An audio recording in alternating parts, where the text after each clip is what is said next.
A millionaire on the verge of death declines a black doctor's assistance, but what transpires next permanently alters his life. The private wing of St. Mark's Medical Center was particularly crowded on a warm summer evening in Dallas, Texas.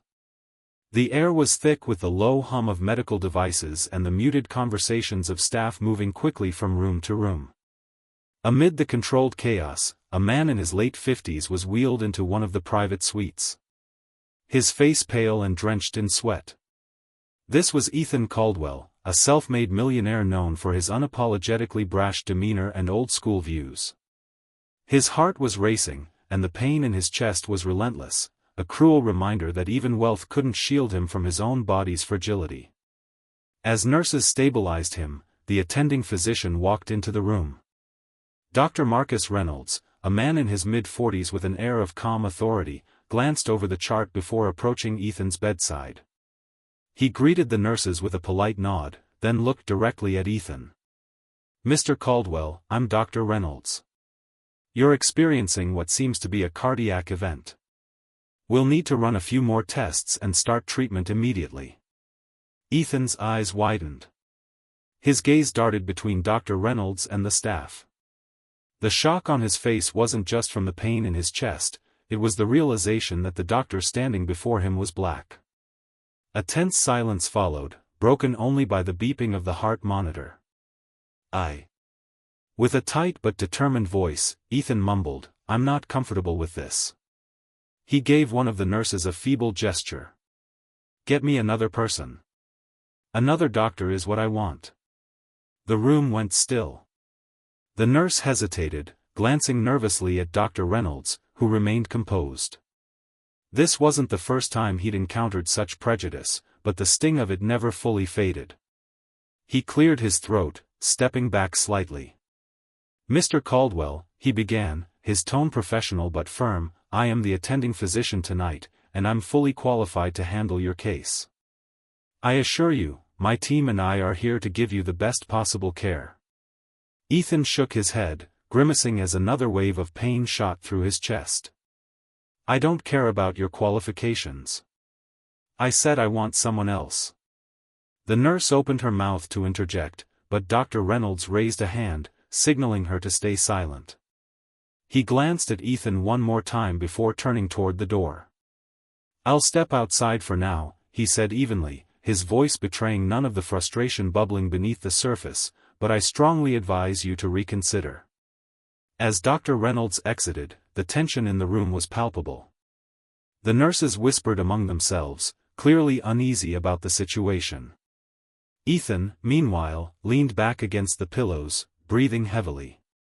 His expression, a mix of pain and defiance. But as the minutes ticked by, his condition began to deteriorate. The chest pain intensified, and beads of sweat gathered on his forehead. Despite his outward bravado, fear flickered in his eyes. He was running out of time, and deep down, he knew it. But the fear wasn't enough to make him confront the walls he'd built around himself. Not yet. Time felt like it was slipping through Ethan Caldwell's fingers, each second more unbearable than the last. The once dismissive millionaire was now clutching his chest, his breath shallow and erratic. The nurses hovered anxiously, exchanging concerned glances as Ethan's vitals steadily declined. The monitors beeped in a chaotic rhythm, underscoring the urgency of the situation. Ethan's mind swirled with fragmented thoughts. He had built his empire by maintaining control of his business, his image, his life. Yet here he was, vulnerable and helpless, his fate dangling precariously in the hands of others. The irony wasn't lost on him, but pride and prejudice still held him captive. A younger nurse, her voice trembling slightly, leaned in close. "Mr. Caldwell, your condition is worsening. We need to act quickly. Dr. Reynolds is the best option you have right now." Ethan's eyes clouded with a mix of pain and stubbornness flicked toward her. "I told you, find someone else," he rasped, his words carrying less force than before. "Anyone else?" The nurse hesitated but didn't move. She could see the fear behind his bravado, the cracks forming in his resolve. Outside the room, Dr. Reynolds stood with his arms crossed, watching the scene unfold through the glass. He'd seen this before, patients letting prejudice outweigh reason, sometimes to devastating ends. But he also knew when to step in.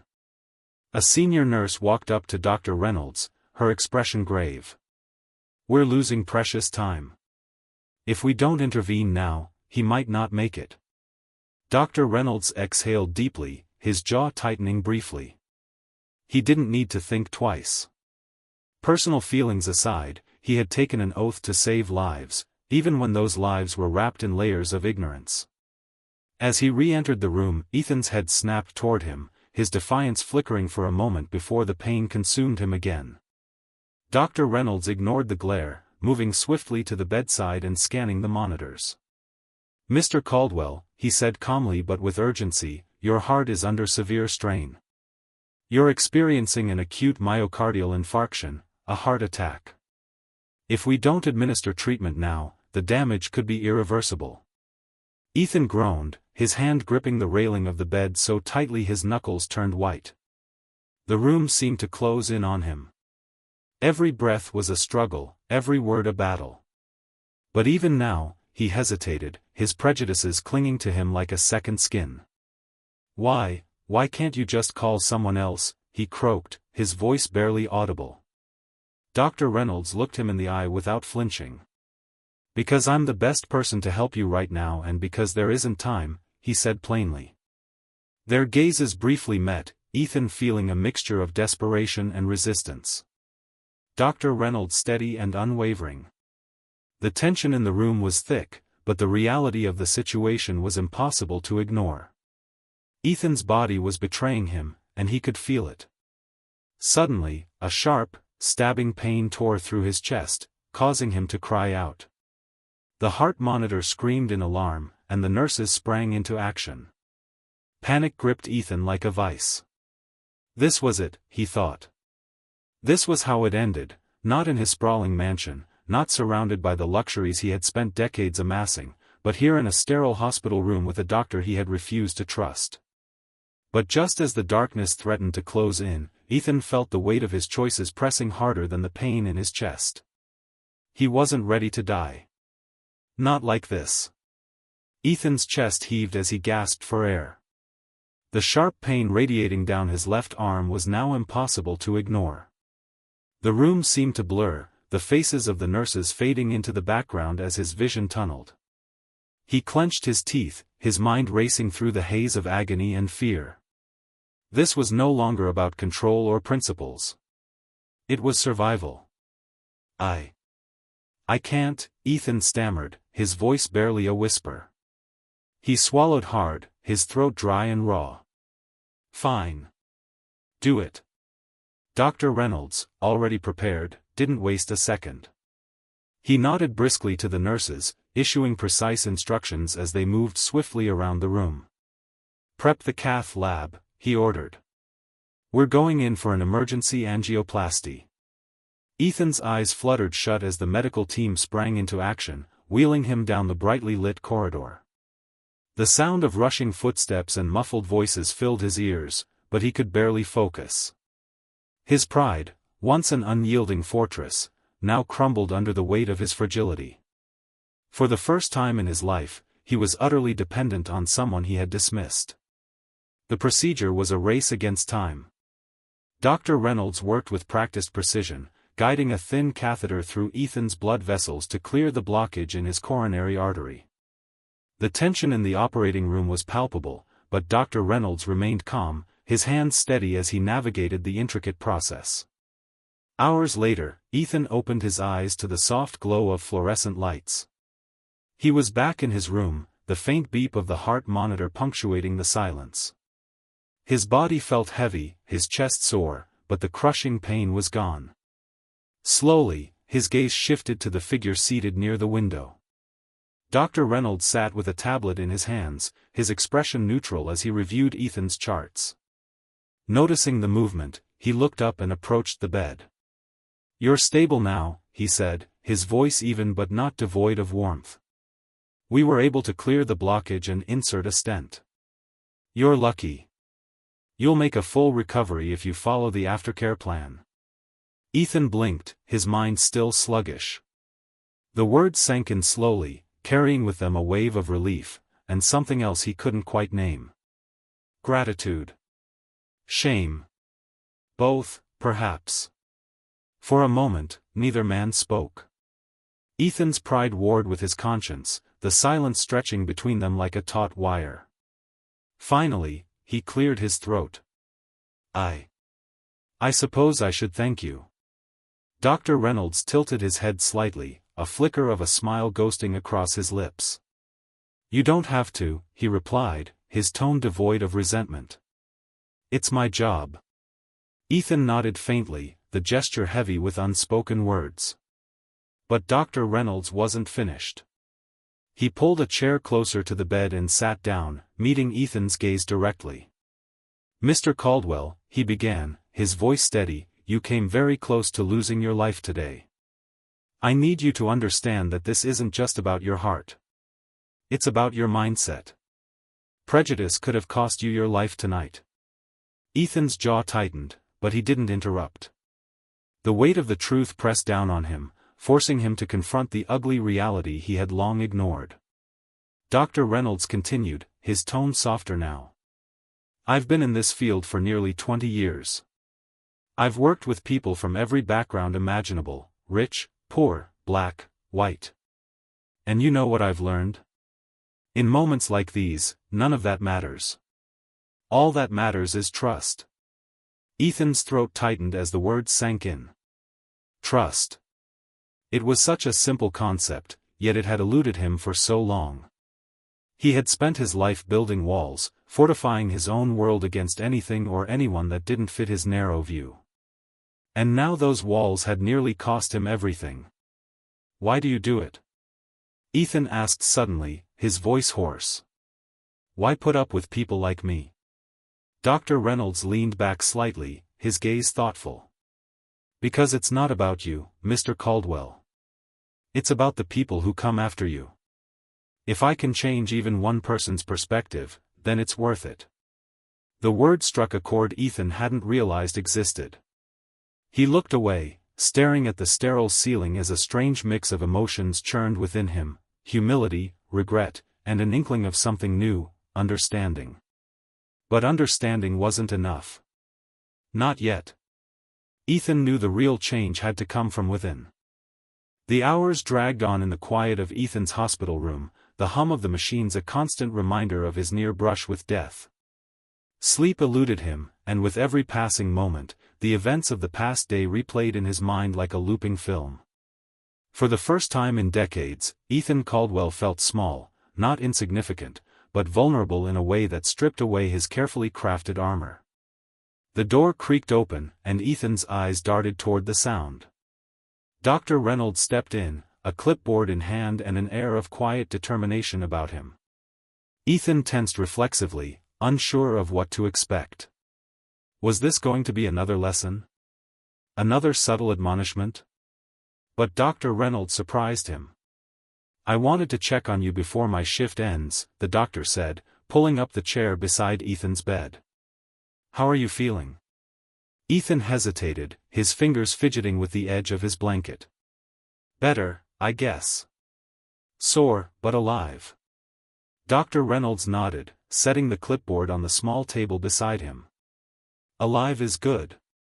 Sore means your body's healing. Silence settled between them for a moment before Ethan spoke again, his voice quieter this time. I've been thinking about what you said, about trust. Dr. Reynolds tilted his head, encouraging him to continue. Ethan sighed heavily, the weight of his thoughts evident in his expression. I guess I've always seen the world a certain way. Built my life around those views. And maybe, just maybe, I've been wrong. The admission hung in the air, raw and unpolished. For Ethan, it was the first crack in the walls he had spent decades building. Dr. Reynolds leaned forward, resting his forearms on his knees. Change isn't easy, he said. It takes time. And sometimes it takes something as drastic as a heart attack to start that process. But what matters is what you do with that realization. Ethan glanced at the doctor, studying him for a moment. You've probably seen the worst of people, haven't you? He asked, his voice tinged with curiosity. Dr. Reynolds smiled faintly, though his eyes betrayed a hint of weariness. I've seen a lot, he admitted, but I've also seen the best of people. That's what keeps me going. The conversation shifted as Dr. Reynolds began sharing fragments of his life, stories of growing up in a small Louisiana town where opportunities were scarce and expectations low. He spoke of his mother, a school teacher who worked tirelessly to instill in him the value of education, and his father, a mechanic who taught him the importance of perseverance. When I decided to go to medical school, Dr. Reynolds said, his voice steady, there were people who doubted me, teachers, peers, even some family members. But my parents, they believed in me when no one else did. Ethan listened, his usual skepticism replaced by genuine interest. For the first time, he saw the man behind the title, the sacrifices, the hurdles, and the quiet triumphs that had shaped Dr. Reynolds into the person he was. But it wasn't just about proving them wrong, the doctor continued. It was about proving to myself that I could make a difference, that I could be the person who helps others, no matter what they think of me. Ethan swallowed hard, the weight of those words settling in his chest. He thought of his own life, of the privilege he had taken for granted, the doors that had opened for him simply because of who he was. For all his success, had he ever really made a difference? Dr. Reynolds rose from the chair, picking up the clipboard as he prepared to leave. You'll be discharged in a couple of days, he said. Take this as an opportunity, Mr. Caldwell. A second chance doesn't come often. Ethan nodded, his gaze fixed on the doctor as he exited the room. He wanted to say something, to apologize, to express his gratitude, but the words stuck in his throat. It wasn't just embarrassment holding him back. It was the realization that action spoke louder than words. But words would come later, when the weight of his choices finally matched the courage to confront them. Ethan sat alone in the hospital room, the dim light casting soft shadows on the sterile walls. The weight of the past few days pressed heavily on him, but for the first time in years, it wasn't the kind of burden that fueled his ego or drove him to dominate. It was different, something closer to humility. As he prepared to be discharged, Ethan reflected on the man who had saved his life. Dr. Reynolds was more than just a physician. He was a living testament to perseverance, humanity, and the kind of integrity Ethan had rarely seen in his world of power and privilege. The thought stirred something deep within him, a strange mix of gratitude and regret. The nurse arrived with his discharge papers, and Ethan hesitated before signing them. Before I go, he said, his voice steady but softer than usual, can you send Dr. Reynolds here? I need to speak with him. Minutes later, the doctor entered the room, his expression curious but composed. Mr. Caldwell, he greeted.